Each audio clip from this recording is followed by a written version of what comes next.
ایک بادشاہ ایک ولی اللہ سے ملنے گیا تو بزرگ نے بادشاہ کو تحفے میں ایک ڈبیا دی اور کہا یہ ایک کرشماتی ڈبیا ہے، اسے صرف اس وقت کھولنا جب تم کسی مشکل میں مبتلا ہو جاؤ۔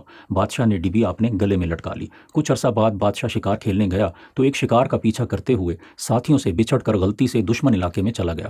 دشمن سپاہی بادشاہ کو پکڑنے لگے تو وہ بھاگ کر ایک غار میں چھپ گیا۔ غار کے باہر دشمن سپاہیوں کا خطرہ اور اندر موذی حشرات کا ڈر۔ اس خوف کی حالت میں بادشاہ کو کرشماتی ڈبیا کا خیال آیا۔ بادشاہ نے ڈبیا کھولی تو اندر لکھا تھا، یہ وقت بھی گزر ہی جائے گا۔ بادشاہ کا سارا خوف ختم ہو گیا۔ بادشاہ نے رات غار میں چھپے رہنے کا فیصلہ کیا اور صبح روشنی پھوٹتے ہی بادشاہ غار سے نکلا اور اپنے ساتھیوں سے جا ملا۔ اسی طرح ہم بھی بعض اوقات اپنے گھر، کاروبار یا دفتر کی بعض ایسی مشکلات کا شکار ہو جاتے ہیں کہ ہمیں ان سے نکلنے کا کوئی حل بھی سجھائی نہیں دیتا۔ جب ایسی مایوسی چھانے لگے تو اپنے من کی کرشماتی ڈبیا کھولیں اور خوب یاد رکھیں کہ یہ وقت بھی گزر ہی جائے گا۔